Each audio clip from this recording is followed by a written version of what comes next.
क्या आप जानते हैं कुरुक्षेत्र की उस रक्त रंजित मिट्टी पर जब सूर्यपुत्र कर्ण का प्राणहीन शरीर गिरा तो उसे मारने वाला वो अंजलि बाण नहीं था जो अर्जुन के अजय गांडीव से छूटा था। नहीं, उस महान योद्धा को अर्जुन ने नहीं बल्कि स्वयं उसकी जन्मदात्री माता कुंती ने मारा था। एक ऐसा रहस्य, एक ऐसा कड़वा सत्य जिसे सुनकर धर्मराज युधिष्ठिर के पैरों तले जमीन खिसक गई और वेदना में तड़पते हुए उन्होंने अपनी ही माता को एक ऐसा भयानक श्राप दे दिया जिसने युगों युगों के लिए संपूर्ण स्त्री जाति का भाग्य बदल कर रख दिया। जय श्री कृष्ण। स्वागत है आप सभी धर्म अनुरागियों का। आज हम महाभारत के इस अत्यंत मार्मिक और हृदय विदारक अध्याय के पन्ने पलटेंगे जो विधि के विधान और एक माँ के पश्चाताप की सबसे रुला देने वाली गाथा है। आज हम जानेंगे कि कैसे अर्जुन के बाणों से बहुत पहले माता कुंती के मौन ने कर्ण का वध कर दिया था और क्यों पांडव अपने ही जीवन की सबसे बड़ी जीत के दिन भी फूट फूट कर रो रहे थे। यह कथा केवल एक योद्धा के पतन की नहीं बल्कि धर्म, कर्म और प्रतिशोध के उस चक्र की है जो आज भी हमें बहुत कुछ सिखाता है। मेरे साथ इस आध्यात्मिक यात्रा में अंत तक जुड़े रहिएगा। महाभारत का महासमर समाप्त हो चुका था। कुरुक्षेत्र की उस रक्त रंजित मिट्टी पर अजय शूरवीर दानवीर सूर्यपुत्र कर्ण मृत्यु की चीर निद्रा में सो चुके थे। चारों ओर पांडवों की विजय का शंखनाद अवश्य गूंज रहा था, परंतु वायु में एक गहरा शोक भी व्याप्त था। अर्जुन के गांडीव से निकले बाण ने केवल अंगराज का भौतिक शरीर ही भेदा था। सत्य तो यह था कि उसके पतन की नींव बहुत पहले ही रखी जा चुकी थी। युद्ध की समाप्ति के पश्चात जब गंगा तट पर सभी मृतक योद्धाओं का अंतिम तर्पण और श्राद्ध कर्म किया जा रहा था तब एक ऐसा दृश्य उत्पन्न हुआ जिसे सृष्टि की आत्मा को झकझोर दिया। माता कुंती जो अब तक अपने सबसे बड़े रहस्य को हृदय में दबाए थी, उनके धैर्य का बांध टूट गया। अपने ज्येष्ठ पुत्र कर्ण के बिना इस विजय को देखकर उनका मातृत्व हाहाकार कर उठा और वे विलाप करने लगी। अश्रुपूर्ण नेत्रों और कांपते हुए स्वर के साथ माता कुंती भारी कदमों से धर्मराज युधिष्ठिर के समीप पहुंची। उनका कंठ रुधा हुआ था। उन्होंने रुदन करते हुए कहा, पुत्र युधिष्ठिर, तुम कौरवों के और अन्य योद्धाओं का तर्पण कर रहे हो, परंतु उस महान शूरवीर को कैसे भूल गए? जाओ जाओ पुत्र, अंगराज कर्ण को भी जलांजलि दो। यह सुनकर युधिष्ठिर ठिठक गए। उनके मस्तिष्क में विचारों का झंझावत उठने लगा। उन्होंने आश्चर्य से पूछा, माता, आप ये क्या कह रही हैं? हम उस सूत पुत्र का तर्पण क्यों करें जिसने आजीवन दुर्योधन का साथ देकर हमसे शत्रुता निभाई, जिसने हमारे प्रिय अभिमन्यु के वध में मुख्य भूमिका निभाई? एक परम शत्रु का श्राद्ध हम पांडव किस धर्म के आधार पर करें? उस समय धर्मराज यह बिल्कुल नहीं जानते थे कि उनका यह प्रश्न विधि के विधान का सबसे क्रूर पन्ना पलटने वाला है। युधिष्ठिर के कठोर वचन सुनकर माता कुंती के हृदय में मानो टुकड़े टुकड़े हो गए।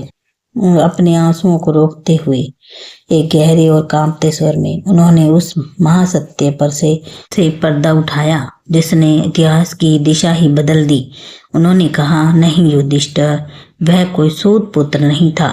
अंगराज कर्ण तुम्हारा शत्रु नहीं बल्कि तुम्हारा अपना ज्येष्ठ भ्राता था। वह मेरा प्रथम पुत्र था जिसे मैंने कुमारी अवस्था में भगवान सूर्य देव से वरदान के स्वरूप प्राप्त किया था। यह शब्द पांडवों के लिए किसी वज्रपात के समान थे। कुंती ने विलाप करते हुए आगे कहा, लोकलाज के भय से मैंने अपने उसी सूर्य पुत्र को नदी की निर्दयी धारा में प्रवाहित कर दिया था। तुम्हारा सबसे बड़ा भाई इस सृष्टि का सबसे महान दानवीर और अद्वितीय योद्धा कर्ण ही था। यह सुनकर पांचों पांडवों के पैरों तले धरती खिसक गई। जब माता कुंती के मुख से यह सत्य सुनते ही धर्मराज युधिष्ठिर धड़ाम से भूमि पर गिर पड़े। उनके मस्तिष्क में भयंकर कोलाहल मच गया। जिस राजसिंहासन के लिए उन्होंने कुरुक्षेत्र की भूमि को रक्त से लाल कर दिया था वह उनके ही ज्येष्ठ भ्राता का अधिकार था। दूसरी ओर सर्वश्रेष्ठ धनुर्धर होने का दंभ भरने वाले अर्जुन की भुजाएं कांपने लगी। उन्हें स्मरण हो आया वह क्षण जब निहत्थे कर्ण अपने रथ का पहिया निकाल रहे थे और अर्जुन ने धर्म के नाम पर पीठ पीछे से उन पर बाण चला दिया था। अर्जुन को अपना ही गांडीव अब पाप का भागी प्रतीत होने लगा। पांडवों को यह आभास हो गया कि यह उनकी विजय नहीं बल्कि विधि के विधान की सबसे बड़ी और क्रूर पराजय थी।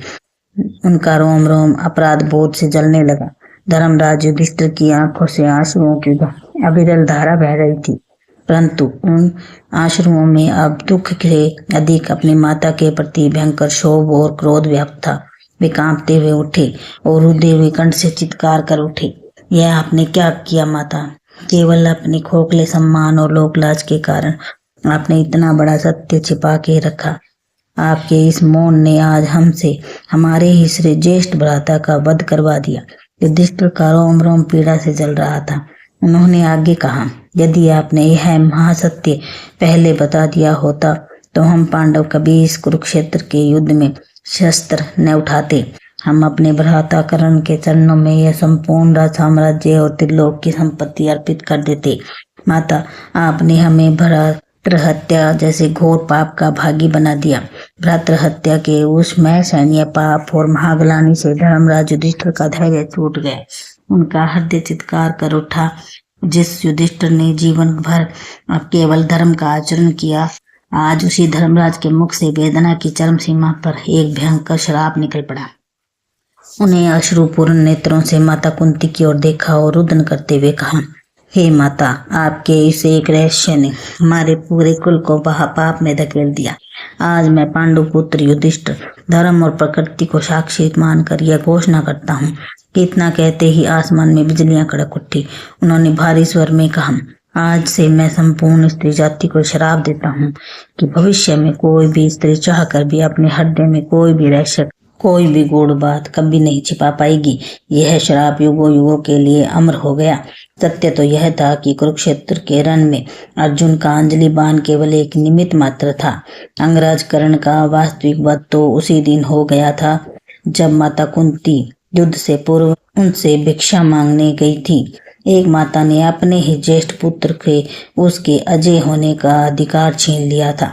महादानी कर्ण ने अपनी माता को वचन दिया था कि अर्जुन को छोड़कर वे किसी अन्य पांडव का वध नहीं करेंगे और अपने अमोघ अस्त्र का प्रयोग केवल एक ही बार करेंगे।